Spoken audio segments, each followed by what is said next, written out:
Welcome to Fusionverse, a show where we talk about anime, TV shows, movies, and games.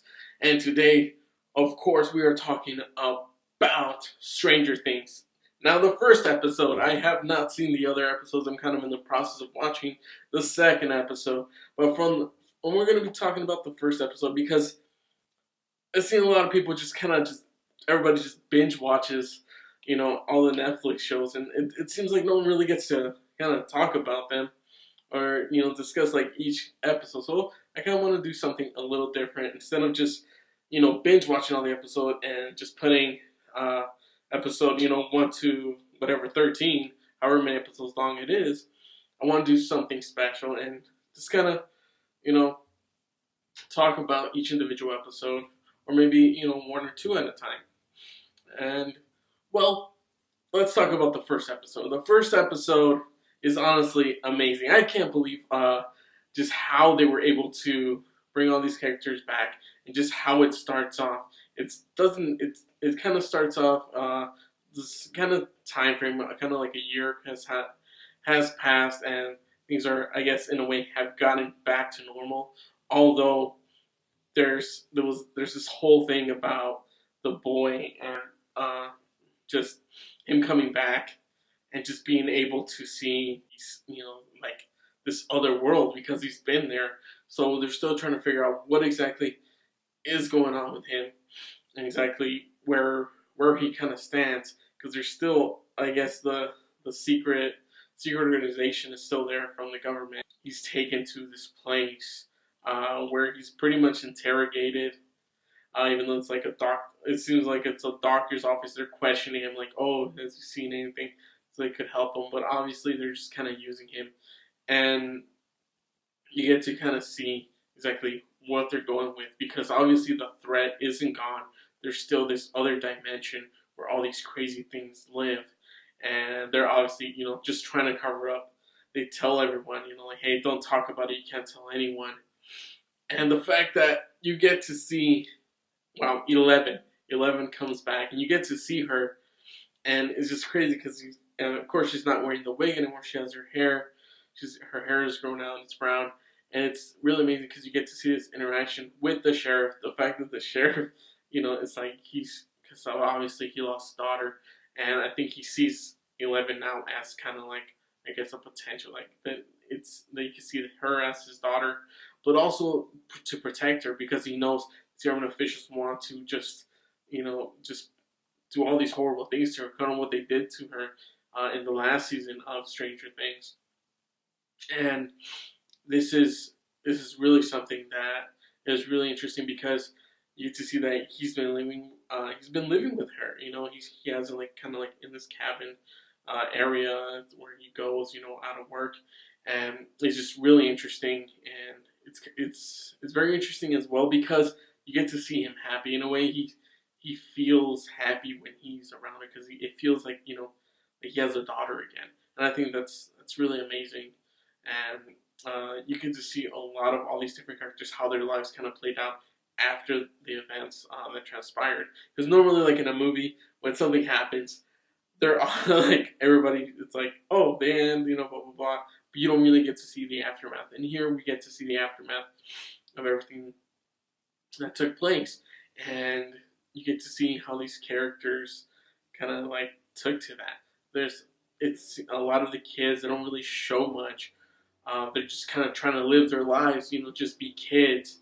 But at the same time, one of them, the one that was taken into that other world, he's seeing all these things that's happening, and it's like he knows something is coming, something that's gonna kill, well, everyone. And it's terrifying because he doesn't know what exactly to do or what to tell people, that what are they going to do to help the situation. And a lot of them are still kind of trying to deal with that. And then there's the whole situation with Barb and her parents, and the fact that nobody cared. Like, honestly, like, you don't really see that like through the town of where anyone is caring about her. It's kind of like they just forgot about her, which is honestly how it felt in the last season as well. How it's like Barb is kind of like, she died, okay, she went missing, whatever, and it's really sad. And I really enjoy the fact that uh, it's you get to see kind of this interaction between with Barb's friend and of course her boyfriend, which I still can't believe she chose to stay with him and not the other guy, the photographer guy. And it was just, I just feel like it was just really off. But it's very interesting because it's like, okay, she chose to be with him, but you can also see there's actually kind of some turmoil where it's like he wants to kind of like work with his dad and do like what his dad does because it has like these adult stuff, like pensions and stuff like that, and earn a great salary. But she wants more. She wants him to kind of like want to achieve more, want more out of his life. But he feels more content of where his path is going because he's not that well educated. He didn't really put that much thought into his education. So his life is kind of like set, and he's content with it. He's like, oh, I'll have money, nice place to live, and all that. But she sees that as kind of like, well, my mom was in that position, and I don't want to be in that position. Because obviously her mom did a similar thing where she married a guy because, okay, he had a good job, or like he something stable, but she didn't really love him, and you can tell because the dad is like, it seems like way off of the whole situation of like what, it just doesn't go well together, and they do a great job of just kind of just portraying that through these characters, like, oh crap, she might go through the same thing.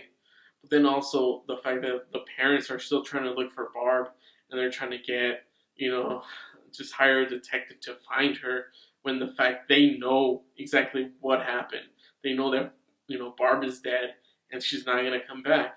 And they're just facing that dilemma of like, do they tell them the truth even though they were told not to say anything to anyone because certain things would happen. I'm guessing they'd be silenced and killed. So there's just whole turmoil, and especially with Ryder's character, her mom is just so overprotective of her son, and you can't really blame her for that because her just disappears. She spent so much time just trying to look for him, find him back, and you get to see that kind of emotionality, just going through her, where she's not really letting him go off to school by himself and stuff like that, where she's kind of just dropping him off. And it's really interesting in the dynamic of the situation because she is terrified that it will happen again because just so much has happened. And it's very interesting because you actually get to see that she has a boyfriend, she's with someone, and I think that's all around just something that's great because you get to see them kind of interacting with one another. You get like this kissing scene between them, and she's happy, and I think that's kind of where I think the story's like more going, where it's like they're just trying to rebuild, but obviously in the next episode, which I'm in the process of seeing right now. I have seen a few things here and there, but first episode is just a great start, and you just get reintroduced into all these characters, and you just see the emotional emotional things that's going on, especially when there's a girl that's going to their school, a new girl from California, and it's really interesting how they're taking to it because they're kind of like, oh wow, well she looks cute, like oh they kind of like want to ask her out, but they're shy about it. But since her name is Max, and there's a game where the high score is Mad Max, they're kind of like, which is obviously the name of the episode. They're trying to figure out, oh wait, is she the one? Is she the one? So they're kind of like stalking her, and I think it's like just so funny because obviously they're both the two kids are trying to see if they can ask her out or something. And I think it's very funny, very interesting just to see that. But she knows. She writes like a whole letter saying like, hey, stop being creeps, stop watching me, stop being stalkers. And I think it's like one of the funniest things ever because it's true.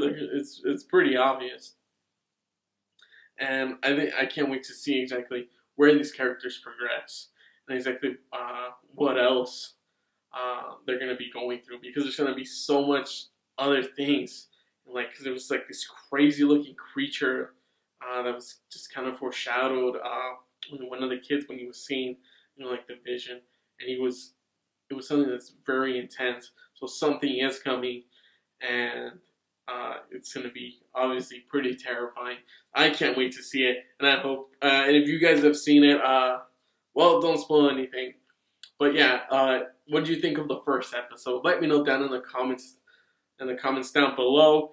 Leave a like, subscribe to my channel if you haven't for more videos. Click there, have some playlists, some awesome stuff for you.